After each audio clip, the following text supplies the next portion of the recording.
আসসালামু আলাইকুম রহমতুল্লাহি ওবরকাতুহু। সম্মানিত দর্শক, ডক্টর মোহাম্মদ ইউনূসের রাজনৈতিক দল এনসিপি এবং সেই দলের গুরুত্বপূর্ণ নেতা হলেন জনাব নাসির উদ্দিন পাটোয়ারি। তিনি প্রায় প্রতিদিনই বোমা ফাটানো বক্তব্য দিয়ে যাচ্ছেন এবং তার এক একটি বক্তব্য সারা বাংলাদেশকে তোলপাড় করে দিচ্ছে। এবং তার এই সকল বক্তব্যের মধ্যে আমি অনেক কারণ, অনেক ইতিহাস এবং অনেক যাকে বলা হয় তাৎপর্যপূর্ণ ঘটনা যা কিনা আগামীর বাংলায় ঘটবে তার কিছু নমুনা দেখতে পাচ্ছি। জনাব নাসির উদ্দিন পাটোয়ারি বয়সে তরুণ এবং অন্য সবাই যারা প্রবীণ রাজনীতিবিদ তাদের মধ্যে যে ধরনের একটা কূটনীতি থাকে, ছলচাতুরি থাকে, তারপরে নানা রকম কৌশল থাকে, এই জিনিসগুলো এখনো নাসির উদ্দিন পাটোয়ারি বা তার যারা সহকর্মী রয়েছেন তাদেরকে স্পর্শ করেনি। ফলে তিনি যা শুনেন, যা বোঝেন, অথবা তাকে যদি কেউ কোনো কথা বলতে বলে তার ঊর্ধ্বতন কর্তৃপক্ষ, তিনি সেটা অকপটে বলে ফেলেন। ফলে তার কোনো কথাই গুরুত্বহীন নয়। এর কারণ হলো এই কথাগুলো তিনি যদি বলে থাকেন তাহলে হি ইজ অথরাইজড, তাকে এই কথাগুলো বলতে বলা হয়েছে। আর যেভাবে তিনি যে বক্তব্যগুলো দিয়ে যাচ্ছেন সেই বক্তব্যগুলো দেওয়ার রেকর্ড বাংলাদেশে কারোর নেই। ফলে তার এই বক্তব্য দেওয়ার জন্য যদি পেছনে ইনফ্লুয়েন্স না থাকে, অ্যাডভাইস না থাকে, পরামর্শ না থাকে এবং এই ধরনের কথাবার্তা বলার ক্ষেত্রে যদি তাকে প্রমোট করা না হয়, তিনি কখনো এই কথা বলতেন না। যেমন আমি তিনটি ঘটনা বলি। প্রথম ঘটনা হলো তিনি একটি টেলিভিশন টক শোতে বললেন যে বিএনপি 50 থেকে 100টি সিট পেতে পারে। আচ্ছা, আপনাদের কি মনে আছে যে আওয়ামী লীগ জমানাতে একটি বক্তব্য বেশ ভাইরাল হয়েছিল জনাব সজীব ওয়াজেদ জয়ের ব্যাপারে। 2018 সনের নির্বাচনের আগে তিনি বলেছিলেন যে আমার কাছে তথ্য আছে আওয়ামী লীগ আবার ক্ষমতায় আসছে। তো মূলত জনাব সজীব ওয়াজেদ জয়ের এই বক্তব্যটির কারণে সারা বাংলাদেশে তোলপাড় হয়েছিল, ঠাট্টা মশকরা নানা রকম ট্রল হয়েছিল এবং তাকে সবাই তথ্য বাবা উপাধি দিয়েছিলেন। কিন্তু যদি যে সময়টিতে তিনি এই বক্তব্যটি দিয়েছিলেন যদি মানুষ অনুধাবন করতেন, মূল্যায়ন করতেন, বুঝতে পারতেন, তাহলে সতর্ক হলে এই দুর্ঘটনা ঘটতো না। অর্থাৎ তিনি 2018 সালের নির্বাচনের প্রায় 2 বছর আগে কথাগুলো বলেছিলেন, যখন থেকে মূলত আওয়ামী লীগ সরকার দেশি বিদেশি তাদের যে এজেন্ট রয়েছে তাদের মাধ্যমে একটা মাস্টার প্ল্যান করছিল 2018 সালের রাতের ভোটের ব্যাপারে। এবং জনাব সজীব ওয়াজেদ জয় যেহেতু তরুণ এবং তিনি যেহেতু রাজনীতির সেই যে কূটকৌশল এগুলো বুঝেন না, ফলে এই ধরনের কোনো বৈঠকে তিনি ছিলেন, আলোচনা হয়েছে অথবা তার কাছে রিপোর্ট করা হয়েছে, তিনি সেই কথাটা অকপটে তার মতো করে বলে ফেলেছেন।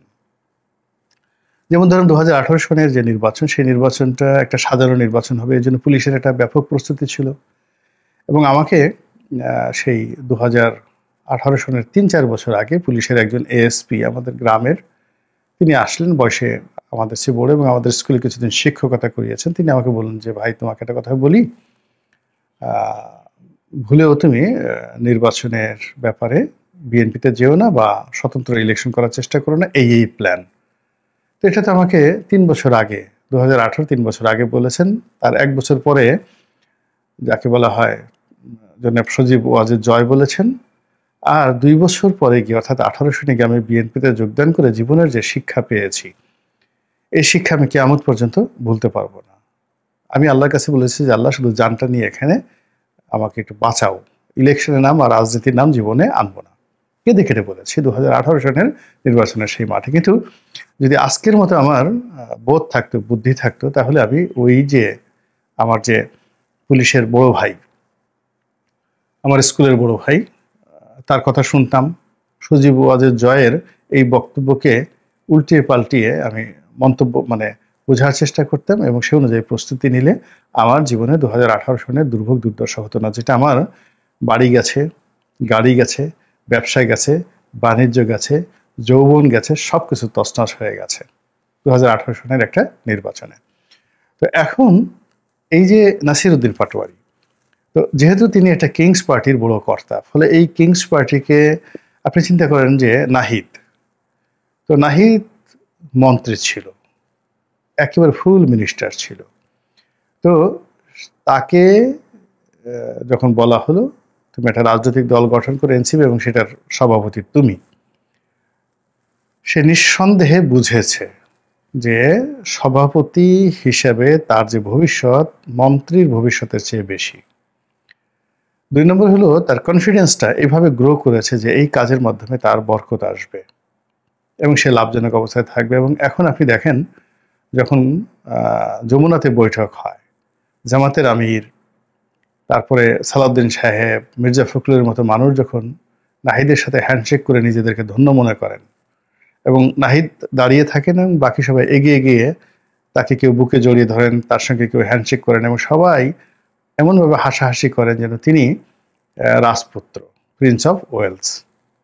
তো এটা তো নাহিদ বুঝতে পারার পরেই, এই 1 বছর পরে যে ঘটনা হবে এটা জানার পরে, বুঝার পরে, অনেক আগে কনভিন্স হওয়ার পর তারপর নাহিদ এনসিপি গঠন করেছে। আদারওয়াইজ তো সে বলতো যে না ঠিক আছে, এটা ইন্টারিম গভর্নমেন্ট, যে কদিন আছি মন্ত্রী হিসেবে থেকে বাকি জীবন আরাম আয়েসে কাটিয়ে তারপর বিদেশে কোথাও চলে যাবে, এটা তো স্বাভাবিক। তো এখানে যে এসেছে সে নিশ্চিত না হয়ে আসেনি। একইভাবে এনসিপিতে অন্যান্য যে সকল কর্তা ব্যক্তি রয়েছে, সেটা আক্তার বলেন কিংবা ওই যে বিদেশ থেকে যে মেয়েটা আসছে ডাক্তার,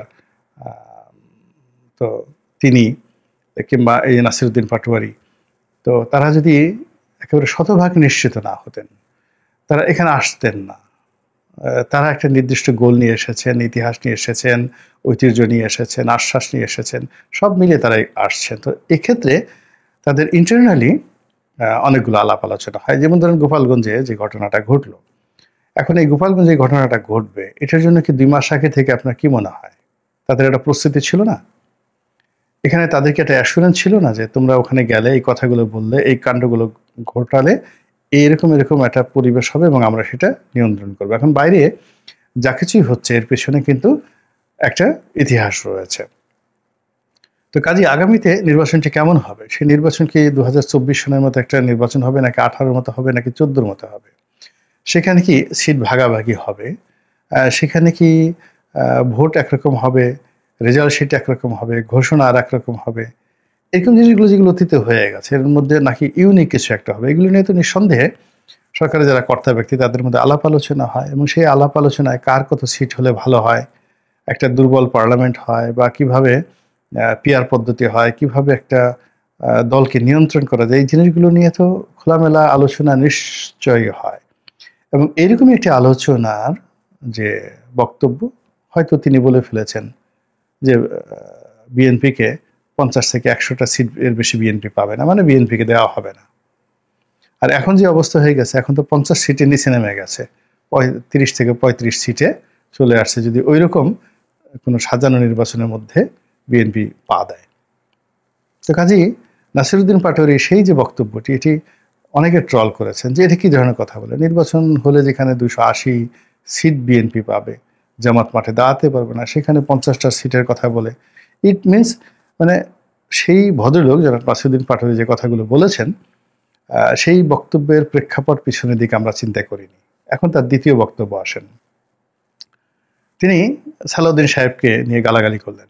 বিএনপির একেবারে তারেক রহমান সাহেবের দক্ষিণহস্ত, তারেক রহমান সাহেবের টিচার, মানে এখানে একটা সময় গিয়াসউদ্দিন আল মামুন, হারিস চৌধুরী, তারপরে শেষে এহসানুল হক মিলন, মানে হাওয়া ভবন কেন্দ্রিক যে 20 জনের একটা টিম ছিল, তো সেই টিমের যে সবচেয়ে পাওয়ারফুল লোকটি ছিলেন জনাব তারেক রহমান সাহেব। এখন হাওয়া ভবন নেই, কিন্তু তারেক রহমান সাহেবকে বাংলাদেশে রিপ্রেজেন্ট করার ক্ষেত্রে যে টোটাল একটা চাঙ্ক রয়েছে, একটা গ্রুপ রয়েছে, এই গ্রুপের সবচেয়ে প্রধান ব্যক্তি হলেন জনাব সালাউদ্দিন সাহেব।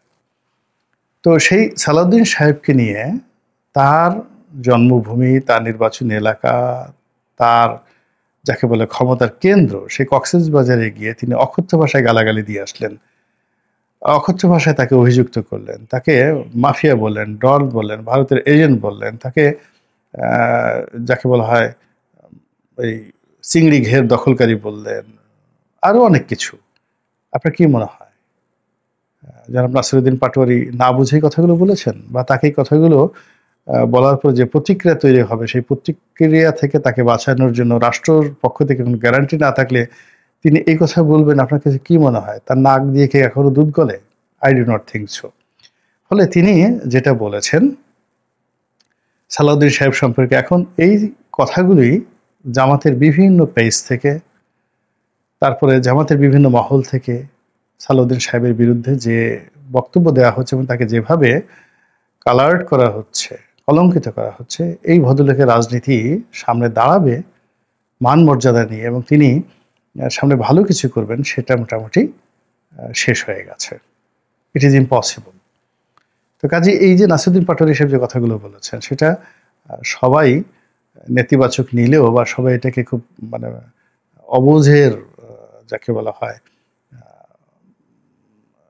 বালখিল্য মনে করলো, আমি সেটা কখনোই মনে করিনি। ফলে ওনার বক্তব্যের পরপরই কিন্তু আমি ভিডিও বানিয়েছিলাম। আর আগে কখনো আমি এনসিপি বা নাসিরউদ্দিন পাটোয়ারি বা নাহিদ ওনাদেরকে নিয়ে কখনো ভিডিও বানাই নাই, কিন্তু এখন তারা এতটা গুরুত্বপূর্ণ হয়ে গেছেন, তারা এখন তারেক রহমান সাহেবের চেয়ে গুরুত্বপূর্ণ হয়ে গেছেন বাংলাদেশের রাজনীতিতে। কাজেই তাদেরকে নিয়ে কথা বলতে হবে। তো এই গেল তার দ্বিতীয় বক্তব্য। এবং তৃতীয় যে বক্তব্যটি যেটি নিয়ে আজকে এখানে আলোচনা করব সেটি হলো তিনি লুৎফুজ্জামান বাবর।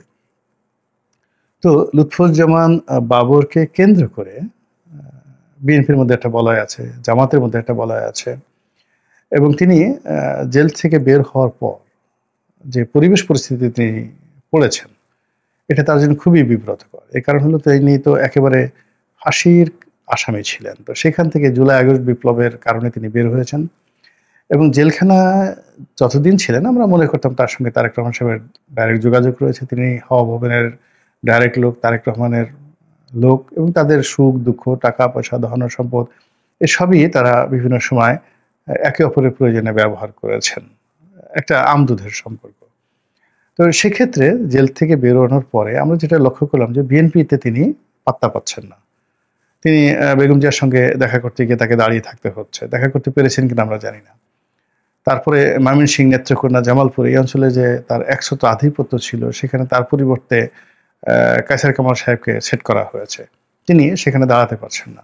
পত্রপত্রিকা আসছে যে তিনি জামাতে যাবেন এবং তিনি 111-এর সময় ইন্টারোগেশনে তারেক রহমানের বিরুদ্ধে কি কথাগুলো বলছেন সেগুলো আবার এখন সামনে নিয়ে আসছেন। ইট মিনস তার কোনো রাজনৈতিক ভবিষ্যৎ নেই। 2 নম্বর হলো যে বিএনপিতে তার যে অবস্থান নেই, তিনি চেষ্টা করছেন বিএনপির সঙ্গে লেগে থাকার, কিন্তু তারেক রহমান সাহেব তাকে এখন খরচের খাতায় ফেলে দিয়েছেন। এটা হলো রিয়ালিটি। তো সেক্ষেত্রে তাকে নিয়ে নাসিরউদ্দিন পাটোয়ারি এই কথা বললেন কেন? এখানে কয়েকটি কারণ। প্রথম কারণ হলো যে তিনি এখন বিএনপি রাজনীতিতে অগুরুত্বপূর্ণ। জামাতে নেওয়ার কথাবার্তা হচ্ছে, যাওয়ার কথাবার্তা হচ্ছে, কিন্তু জামাত তাকে নেবে কিনা বা তিনি আসবেন কিনা সেটা বড় কথা নয়। মূল ব্যাপার হলো তিনি তার নির্বাচনী এলাকা অসম্ভব জনপ্রিয়। শুধু তার নির্বাচনী এলাকা না, পুরো নেত্রকোনার তে তার জনপ্রিয়তা রয়েছে, জামালপুরে তার জনপ্রিয়তা রয়েছে, ময়মনসিংহের একটি অংশে তার জনপ্রিয়তা রয়েছে।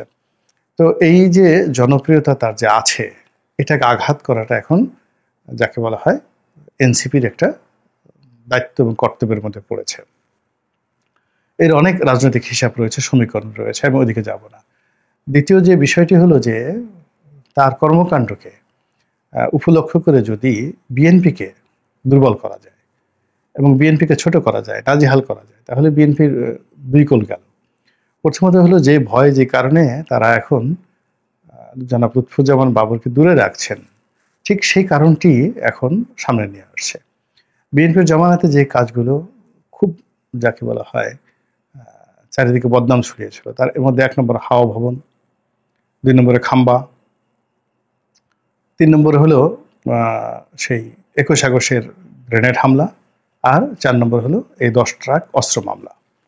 তো 10 ট্রাক অস্ত্র মামলার সঙ্গে চীন জড়িত, ভারত জড়িত, এমনকি আরো অনেকে জড়িত, এবং এটি আমাদের অর্থনীতির জন্য, কূটনীতির জন্য, রাজনীতির জন্য একটা মহা পরাজয় এবং কলঙ্ক।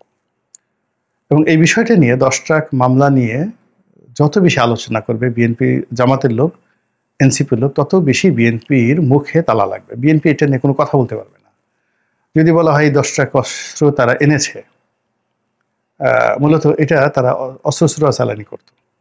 বিএনপির একটা গ্রুপ অফ লোক, টক টু লো, এই রেগুলার তারা অস্ত্র চালানি করতো। এরকম একটা রাষ্ট্রীয় ক্ষমতা ব্যবহার করে চায়না থেকে অস্ত্র এনে বিভিন্ন লোকের কাছে তারা এই অস্ত্র চালানি করতো, দাউদ ইব্রাহিমের মতো কিংবা হাজি মাস্তানের মতো। বিএনপি কি বলবে বলেন তো? এই অস্ত্র তো ধরা পড়েছে। 2 নম্বর হলে তারা যদি বলে যে রাষ্ট্রীয় মদতে তারা ভারতের বিচ্ছিন্নতাবাদীদেরকে এই অস্ত্র দিয়েছে, এবং ভারতের সঙ্গে বাংলাদেশের যে এখন যে বিরোধ, এটা মূলত এই ঘটনা থেকে এসছে। আওয়ামী লীগের 15 বছরের যে শাসন 111 মূলত এই 10 ট্রাক মামলা থেকে এসছে, এবং এই কাজটি করেছে বিএনপি, লুৎফুজ্জামান বাবর। কি জবাব দিবে বলেন তো? যদি বলা হয় যে এই কাজটি করে তারা পুরো বাংলাদেশের যে খ্যাতি সুনাম এটা ভুলুণ্ঠিত করেছে, যে একটা রাষ্ট্র ইরান এবং আমেরিকা যেভাবে কন্ট্রা কেলেঙ্কারি, তার চেয়ে বড় কেলেঙ্কারি বাংলাদেশের জন্য এই 10 ট্রাক অস্ত্র মামলা। এবং সেই বিষয়টিকে টিটকারি করার জন্য জনাব নাসিরউদ্দিন পাটোয়ারি যেভাবে নেত্রকোনাতে গিয়ে, অর্থাৎ সেই যে লুৎফুজ্জামান বাবরের কলিজার মধ্যে গিয়ে তিনি যেভাবে প্রশ্ন করেছেন যে ঘোড়া ডিম পারেন না, সেটা করতে গেছেন কেন? অস্ত্র ব্যবসা পারেন না, অস্ত্র হ্যান্ডেল করতে পারেন না, অস্ত্র এনে যার কাছে আনবে নিয়েছেন, আবার যার কাছে দিবেন এই কাজটি সুচারুরূপে করতে পারেন না, এই কাজ কেন করতে গেছেন? আপনারা যেখানে এরকম একটা সাধারণ কাজ করতে পারেন না, সেখানে আপনারা দেশ চালাবেন কি করে, রাষ্ট্র চালাবেন কি করে? এবং এই কাজগুলো আপনারা করে আপনাদের পতন হয়েছে। আগামীতে যদি আপনারা সুযোগ পান তাহলে একই ভুল আপনারা করবেন। তারপর মানে রিসেন্টলি আপনারা যে চাঁদাবাজি করছেন, অন্যায় করছেন, দুর্নীতি করছেন, এটা তো সেই আপনাদের যে 2001 থেকে 6 সনে যে চাঁদাবাজি ছিল, মাস্তানি ছিল, তার চেয়ে 100 গুণ বেড়ে গেছে। ফলে আগে 10 ট্রাক অস্ত্র আপনি এখন সেই 10 ট্রাক অস্ত্র যে কেলেঙ্কারি, সেই কেলেঙ্কারি যদি এখন নতুন করে আপনি সুযোগ পান তাহলে 100 গুণ যদি আপনি করেন, তো 100 গুণ যদি আপনি করেন 100 × 10 তাহলে 1000। তো 1000 ট্রাক অস্ত্র, 10 ট্রাক মানে 1000 ট্রাক অস্ত্র আপনি এখন পাচার করবেন, ব্যবসা করবেন, সামাল দিবেন। এই যে দেখুন আলোচনাটা তারা কোথায় নিয়ে যাচ্ছে। মানে নাসিরউদ্দিন পাটোয়ারি যে কাজটা করলেন, ঠিক সেম কাজটা কালকে দেখবেন পিনাকি একটা ভিডিও বানিয়ে ফেলেছে। তারপরে জামাতের বিভিন্ন যাকে বলা হয় পেজ থেকে এই অস্ত্রে কত কমিশন আসছে, তারপরে এই অস্ত্র কোন কোম্পানির মাধ্যমে হয়েছে, এসব ন্যারেটিভগুলো তৈরি করে তথ্যপ্রস্ত, মানে সেটা সত্য হোক মিথ্যা হোক তৈরি করে কার পকেটে কত টাকা গেছে, কি হয়েছে ইত্যাদি সব মিলে বিরাট একটা কাব্য এমনভাবে তুলে ধরা হবে, মনে হবে যে এই অস্ত্র বেচার টাকা দিয়েই ওই উনি মানে যাকে বলা হয় এখন লুৎফুজ্জামান বাবর, তার সংসার চলছে। ওই টাকা দিয়ে তিনি এই যাবৎ জেলখানাতে ছিলেন। ওই টাকা দিয়ে লন্ডনে তারেক রহমান সাহেব যে সে এলাকাতে যে থাকেন কিংস্টন, সেখানে তার যে বাসা ভাড়া যদি 7 লাখ বা 8 লাখ টাকার নিচে, তো ওখানে বাসা ভাড়া নেই, 10 লাখ টাকা, এখন আরো বেশি, 10 লাখ টাকার বেশি হবে বাসা ভাড়া। তো সেই বাসায় তিনি থাকেন এই টাকা দিয়েই। তো এই যে ন্যারেটিভ যদি আপনি এভাবে তৈরি করেন, আপনি বিএনপি কি জবাব দেবে বলেন তো? আপনি ধরেন বিএনপির একজন নেতা, তাহলে এখন এই যে মানে যখন একটা সমস্যা আসে, আমরা সেই সমস্যা বা একটা বক্তব্য আসে, সেটাকে আমরা যখন এড়িয়ে যাই, তাচ্ছিল্য করি, ওই তাচ্ছিল্যের মধ্যে আমাদের অনেক সময় পরাজয় লুকায়িত থাকে। কাজেই এনসিপির যে সকল নেতৃবৃন্দ যে সকল কথাবার্তা এখন বলছেন, আমি বিএনপির যারা নেতৃবৃন্দ রয়েছেন, আওয়ামী লীগের যারা রয়েছেন, জামাতে রয়েছেন, মানে তাদের বিরুদ্ধে যদি যায়, প্লিজ আপনি এদেরকে তাচ্ছিল্য করবেন না। এদের প্রতিটি কথার পেছনে অনেক সুদূর প্রসারী পরিকল্পনা রয়েছে। আপনার আমার সৌভাগ্য যে তারা চালাকি করে এই কথাগুলো হজম না করে আপনার আমার দিকে ছুড়ে দিচ্ছেন। আল্লাহ আমাদের সবাইকে হেদায়েত দান করুন এবং হেফাজত করুন। আসসালামু আলাইকুম ওয়া রাহমাতুল্লাহি ওয়া বারাকাতুহু।